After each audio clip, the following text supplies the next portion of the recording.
নমস্কার বন্ধুরা, আজকের সবার প্রিয় মুড়িঘণ্টর রেসিপি নিয়ে এলাম। এটা কোনো নতুনত্ব রেসিপি নয়, আর আমরা সবাই জানি কিভাবে মুড়িঘণ্ট রান্না করতে হয়।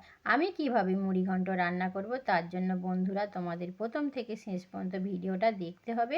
আশা করি তোমাদের একটু হলেও ভালো লাগবে। প্রথমে কড়াইতে বেশ খানিকটা সর্ষের তেল দিয়ে ভালো মতো গরম করে এবারে দিয়ে দেব নুন হলুদ দিয়ে মাখিয়ে রাখা মাছের মাথা। এখানে তোমাদের দাদাভাই একটা রুই মাছের মাথা আর একটা কাতলা মাছের মাথা এনেছে। যাই হোক, মাথা দুটো ভালো করে সময় নিয়ে ভাজতে থাকবো, বেশ মচমচে করে ভেজে তুলে রেখে দেবো। এবার ওই মাছ ভাজার তেলে বেশ কিছুটা পেঁয়াজ ভেজে তুলে রাখবো।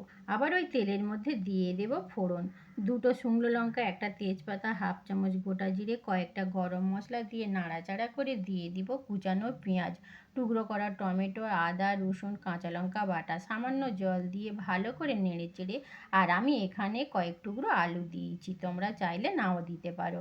আলু দিয়ে ভালো করে কষিয়ে এবার দেব পরিমাণ মতন হলুদ গুঁড়ো, লঙ্কা গুঁড়ো, ধনে জিরে গুঁড়ো, স্বাদ অনুযায়ী নুন দিয়ে আলুর সাথে সমস্ত মশলা ভালো করে কষিয়ে যখন দেখব মশলায় থেকে তেল ছেড়ে দিয়েছে, এবারে দিয়ে দেব গোবিন্দভোগ চাল। আমি এখানে চালটা বাটিতে করে মেপে নিলাম যাতে জলের মাপটা ঠিকঠাক থাকে। চাল ভালো করে ধুয়ে কষানো মশলা আলুর মধ্যে দিয়ে 2-3 মিনিট ভালো করে নেড়ে চেড়ে যখন দেখব শুকনো শুকনো হয়ে এসেছে, তখন ওই বাটি মেপে 2 বাটি জল দিয়ে দেব। এবার সমস্ত কিছু ভালোভাবে মিশিয়ে 2 মিনিট চাপা দিয়ে ফুটে উঠলে ওই চাপা খুলে হালকা হাতে নেড়ে এবার দেব আগে থেকে ভেজে রাখা মাছের মাথা, তারপর দিয়ে দেব কিছুটা কাজু কিশমিশ। আমার এখানে কয়েকটা কাজু, বেশি ছিল না, দিয়েছি কয়েকটা কাঁচা লঙ্কা। কাঁচা লঙ্কাগুলো খুব বেশি ঝাল নয়। হালকাভাবে নেড়ে দিয়ে দেবো 1 চামচের মতন চিনি, তোমরা চাইলে নাও দিতে পারো।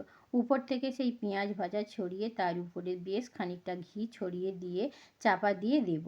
এই সময় গ্যাসের আঁচটা মিডিয়ামে থাকবে।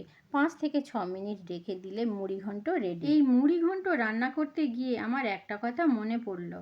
তখন ভাবতাম মুড়িঘণ্ট মানে মুড়ি দিয়ে রান্না করতে হয়। যাই হোক, আমার এখানে আলু চাল সমস্ত কিছু সুন্দরভাবে সেদ্ধ হয়ে গিয়েছে। আমার এই রেসিপিটা তোমাদের কেমন লাগলো? তোমরাও এইভাবে বাড়িতে ট্রাই করো আর আমাকে কমেন্ট করে জানিও। ধন্যবাদ।